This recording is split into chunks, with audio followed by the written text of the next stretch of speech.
Chapter 2. When anyone brings a grain offering as an offering to the Lord, his offering shall be of fine flour. He shall pour oil on it and put frankincense on it, and bring it to Aaron's sons, the priests. And he shall take from it a handful of the fine flour and oil with all of its frankincense, and the priest shall burn this as its memorial portion on the altar, a food offering with a pleasing aroma to the Lord. But the rest of the grain offering shall be for Aaron and his sons. It is a most holy part of the Lord's food offerings. When you bring a grain offering baked in the oven as an offering, it shall be unleavened loaves of fine flour mixed with oil, or unleavened wafers smeared with oil. And if your offering is a grain offering baked on a griddle, it shall be of fine flour unleavened mixed with oil. You shall break it in pieces and pour oil on it. It is a grain offering. And if your offering is a grain offering cooked in a pan, it shall be made of fine flour with oil. And you shall bring the grain offering that is made of these things to the Lord, and when it is presented to the priest, he shall bring it to the altar. And the priest shall take from the grain offering its memorial portion, and burn this on the altar, a food offering with a pleasing aroma to the Lord. But the rest of the grain offering shall be for Aaron and his sons. It is a most holy part of the Lord's food offerings. No grain offering that you bring to the Lord shall be made with leaven, for you shall burn no... Sorry, I have a typo. I think I have a typo. Leviticus 4. It's my fault. Wait. Sorry. There we go. Chapter 4.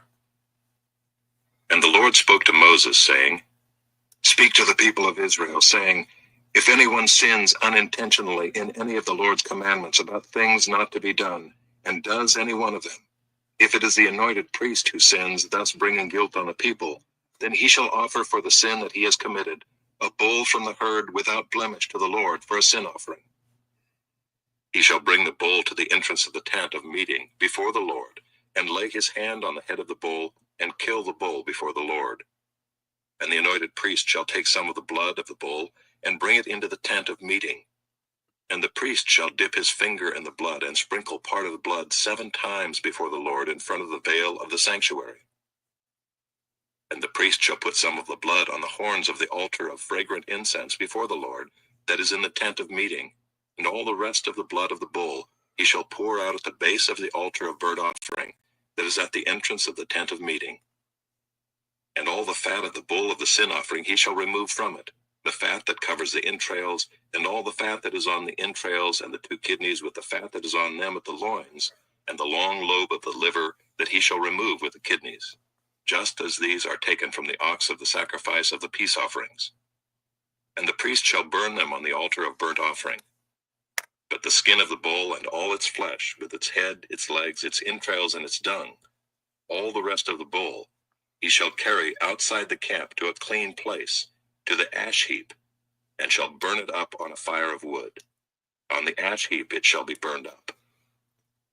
If the whole congregation of Israel sins unintentionally, and the thing is hidden from the eyes of the assembly, and they do any one of the things that by the Lord's commandments ought not to be done, and they realize their guilt, when the sin which they have committed becomes known, the assembly shall offer a bull from the herd for a sin offering, and bring it in front of the tent of meeting.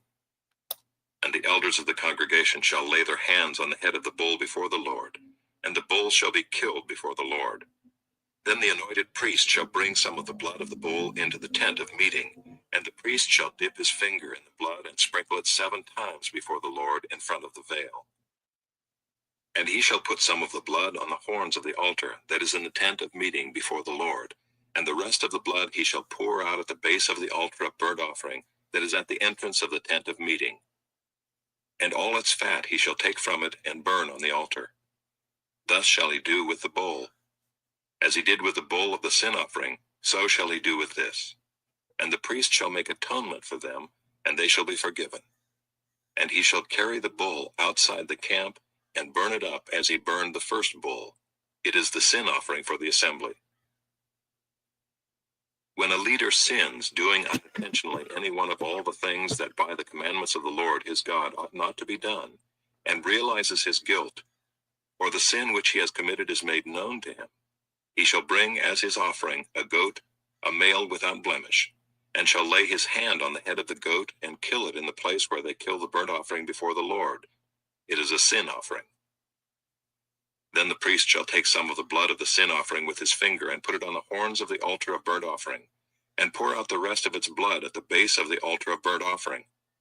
And all its fat he shall burn on the altar, like the fat of the sacrifice of peace offerings.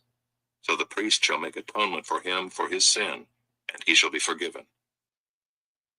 If any one of the common people sins unintentionally in doing any one of the things that by the Lord's commandments ought not to be done, and realizes his guilt, or the sin which he has committed is made known to him, he shall bring for his offering a goat, a female without blemish, for his sin which he has committed.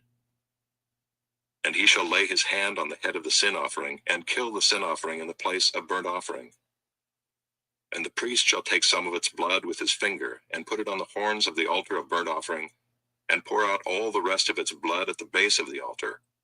And all its fat he shall remove, as the fat is removed from the peace offerings. And the priest shall burn it on the altar for a pleasing aroma to the Lord. And the priest shall make atonement for him, and he shall be forgiven. If he brings a lamb as his offering for a sin offering, he shall bring a female without blemish, and lay his hand on the head of the sin offering, and kill it for a sin offering in the place where they kill the burnt offering. Then the priest shall take some of the blood of the sin offering with his finger, and put it on the horns of the altar of burnt offering, and pour out all the rest of its blood at the base of the altar.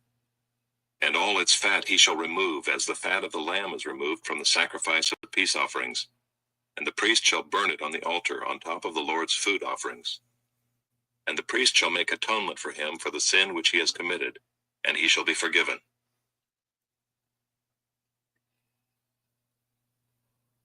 The Psalms.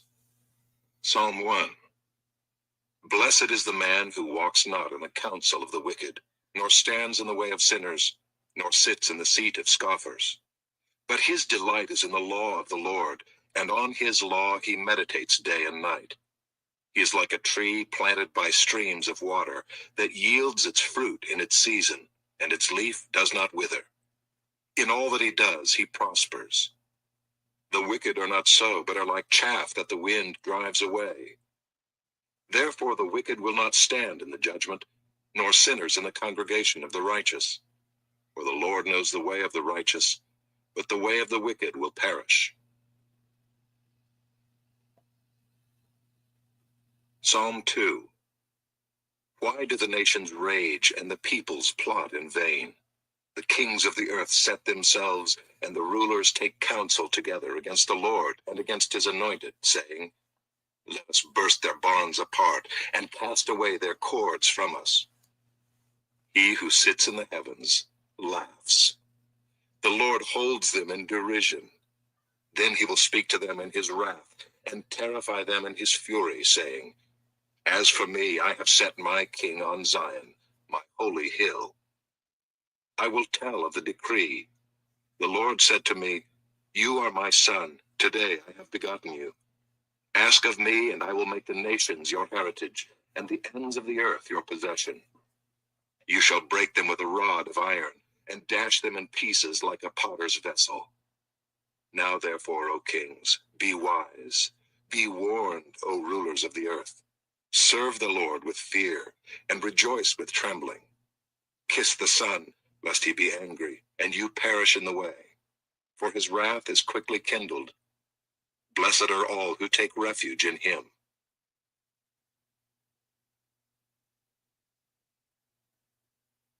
Chapter 19. Better is a poor person who walks in his integrity than one who is crooked in speech and is a fool. Desire without knowledge is not good, and whoever makes haste with his feet misses his way.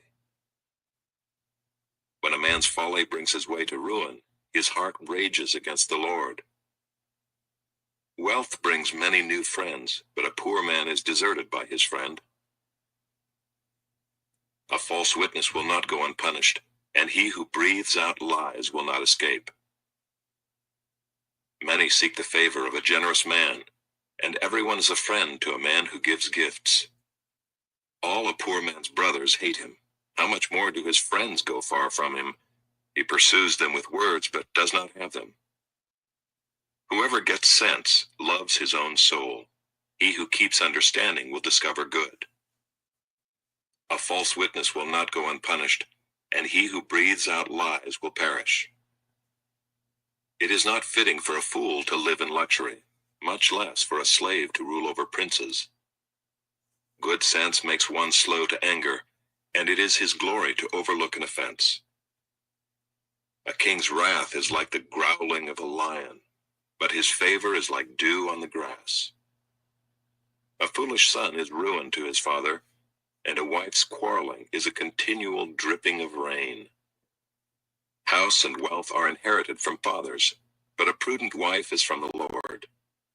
Slothfulness casts into a deep sleep, and an idle person will suffer hunger. Whoever keeps the commandment keeps his life. He who despises his ways will die. Whoever is generous to the poor lends to the Lord, and he will repay him for his deed. Discipline your son, for there is hope. Do not set your heart on putting him to death. A man of great wrath will pay the penalty, for if you deliver him, you will only have to do it again. Listen to advice and accept instruction, that you may gain wisdom in the future. Many are the plans in the mind of a man, but it is the purpose of the Lord that will stand. What is desired in a man is steadfast love, and a poor man is better than a liar. The fear of the Lord leads to life, and whoever has it rests satisfied. He will not be visited by harm. The sluggard buries his hand in the dish, and will not even bring it back to his mouth. Strike a scoffer, and the simple will learn prudence. Reprove a man of understanding, and he will gain knowledge. He who does violence to his father and chases away his mother is a son who brings shame and reproach. Cease to hear instruction, my son, and you will stray from the words of knowledge. A worthless witness mocks at justice, and the mouth of the wicked devours iniquity. Condemnation is ready for scoffers, and beating for the backs of fools. Chapter 2.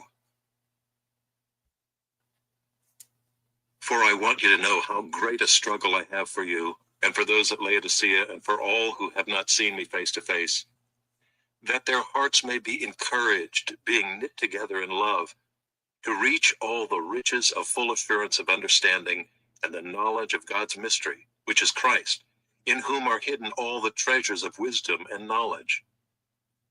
I say this in order that no one may delude you with plausible arguments.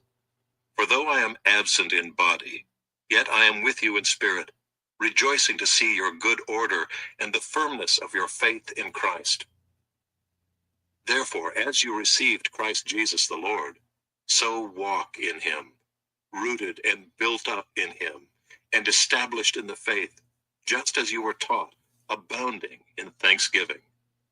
See to it that no one takes you captive by philosophy and empty deceit, according to human tradition, according to the elemental spirits of the world, and not according to Christ. For in him the whole fullness of deity dwells bodily, and you have been filled in him, who is the head of all rule and authority. In him also you were circumcised with a circumcision made without hands, by putting off the body of the flesh, by the circumcision of Christ, having been buried with him in baptism, in which you were also raised with him through faith in the powerful working of God, who raised him from the dead. And you who were dead in your trespasses and the uncircumcision of your flesh, God made alive together with him, having forgiven us all our trespasses, by canceling the record of debt that stood against us with its legal demands. This he set aside, nailing it to the cross. He disarmed the rulers and authorities and put them to open shame by triumphing over them in him. Therefore let no one pass judgment on you in questions of food and drink, or with regard to a festival or a new moon or a Sabbath. These are a shadow of the things to come, but the substance belongs to Christ.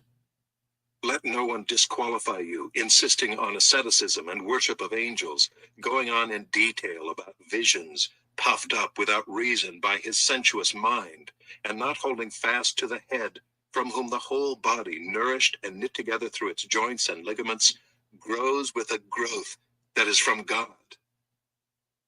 If with Christ you died to the elemental spirits of the world, why, as if you were still alive in the world, do you submit to regulations?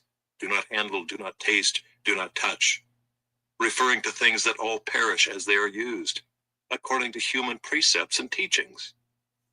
These have indeed an appearance of wisdom in promoting self-made religion and asceticism and severity to the body, but they are of no value in stopping the indulgence of the flesh. The word of the Lord. Thanks be to God. Father, thank you for today. Right away, we lift up Mom to you. Pray that the meds would have their effect and that she would rest comfortably, that you would touch her in her body and restore her to as close to normal as possible, Lord. I pray that she not suffer, but that she get the sleep she needs. Father, I thank you for this time with my friends. Guide my words, guide my tongue. Pray all these things in your name. Amen. Yeah, Mom had a flare-up yesterday, sometime yesterday. I don't know if it was morning, noon, but she was in the hospital for a while. It was the diverticulitis flare-up, and so it's just something she has to live with, I guess. And every now and then she'll have flare-ups. So I didn't take a lot of notes today. My mind was wandering all over the place. I'll give you that in a minute. Let's just do those. Or no, I'll give you the notes now, and then I'll kind of give you guys some updates. I did officially, I guess, officially rebrand the main YouTube channel. I only posted one video yesterday, but did a bit of rebranding. So let's see.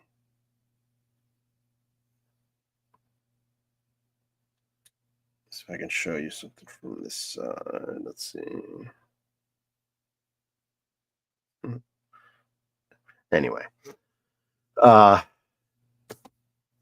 California track dad. So I'm going to do that for a while. We'll see.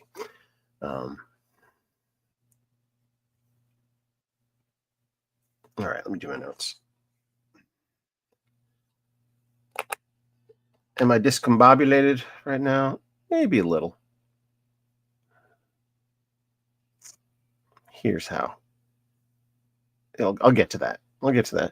Actually, my only notes today are from Proverbs. There's two lines. Oh, Mom just texted me. Hold on.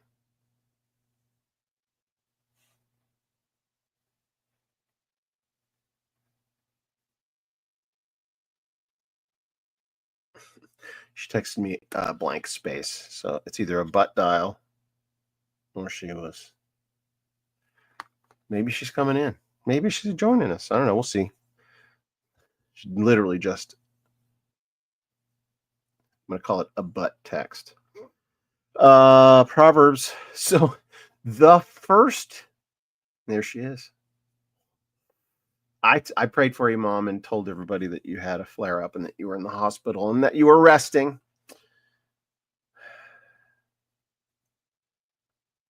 Not feeling well, but at home. Yeah, we love you, Mom.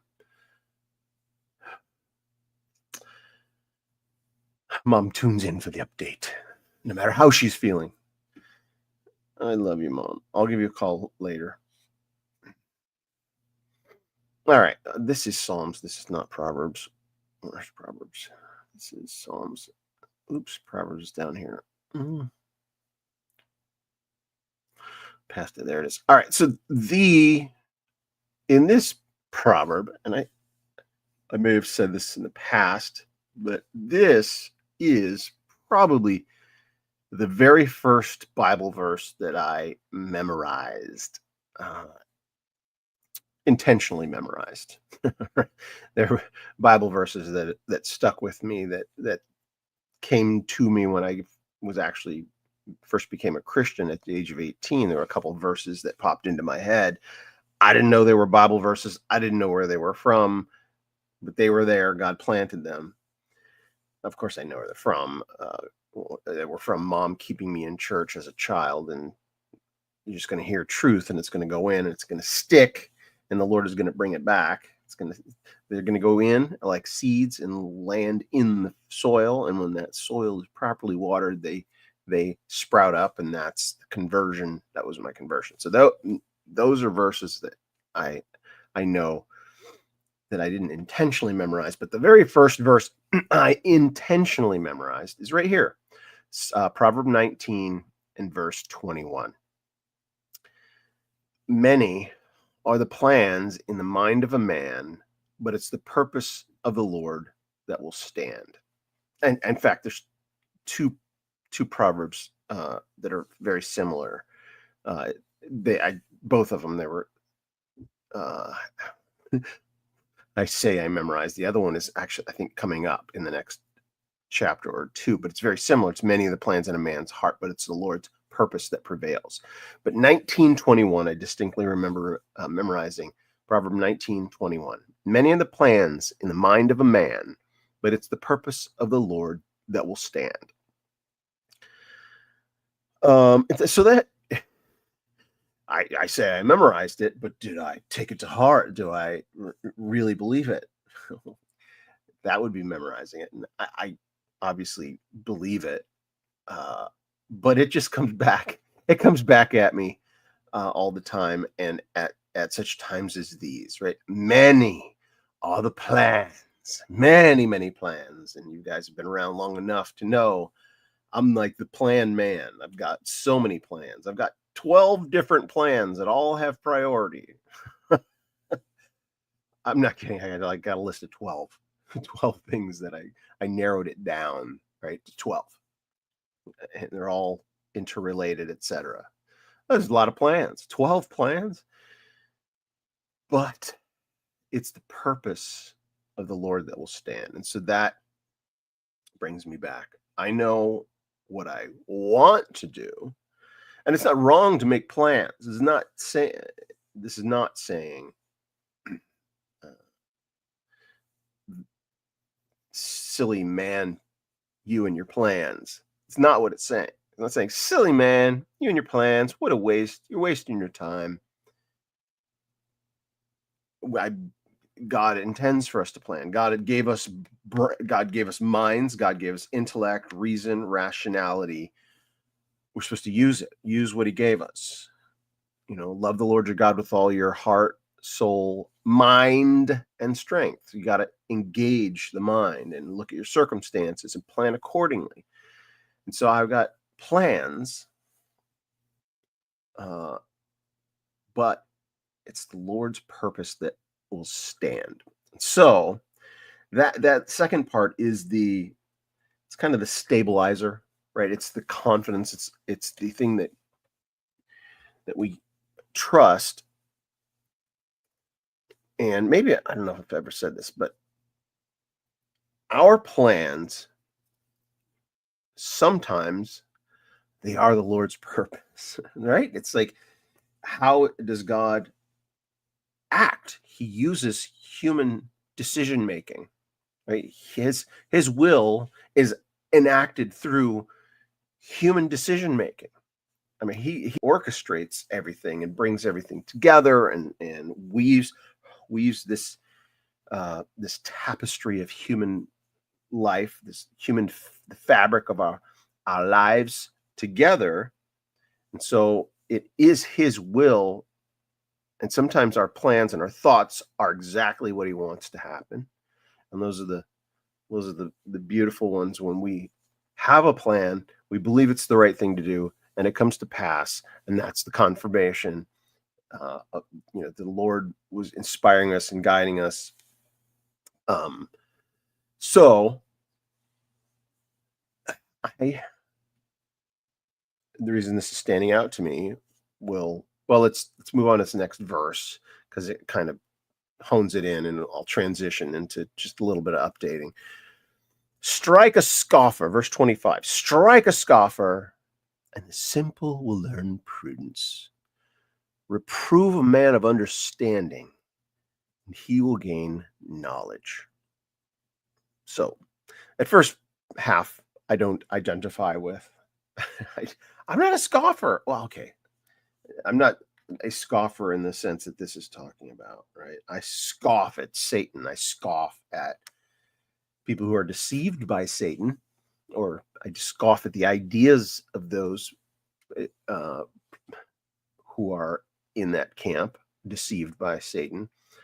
But reprove a man of understanding, and he will gain knowledge. So I had a bit of a reproval yesterday. I had some reproving. Here's the detail.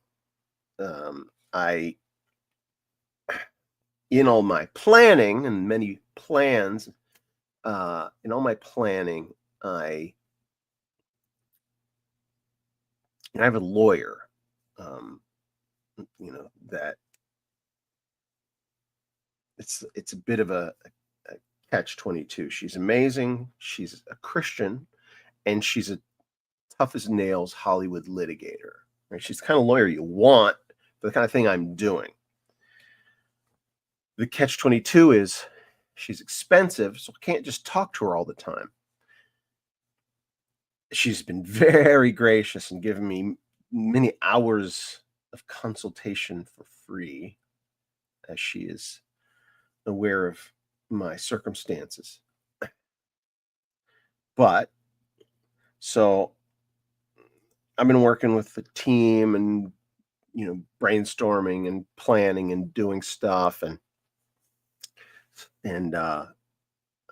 2 or 3 weeks ago, we talked, filled her in on a few things that she didn't know, and she was very she does her research, right? She's diligent, and she said she gives me suggestions, or she'll say things, and I take them as suggestions, but I should take them as gospel, or I don't know, right? So I'm in that position where she knows the Hollywood system, she knows how Hollywood works, or she'll say how to do a thing, or I'll bring up a thing, and she's like, "Oh no, that could get you into trouble in this way or that way," right? So I ought to listen to her. But I guess I wasn't listening as closely as I should in that last conversation. And so I had scheduled a call with her yesterday because I had a meeting set up for today. And I'm like, well, I should tell her about the meeting I have set up for today. And then I'm like, no, I think I canceled our call, saying, you know what, I have another meeting. I'll call you afterwards. I'm going to talk about such XYZ in this meeting. So I sent her an email to that effect. And then she calls me.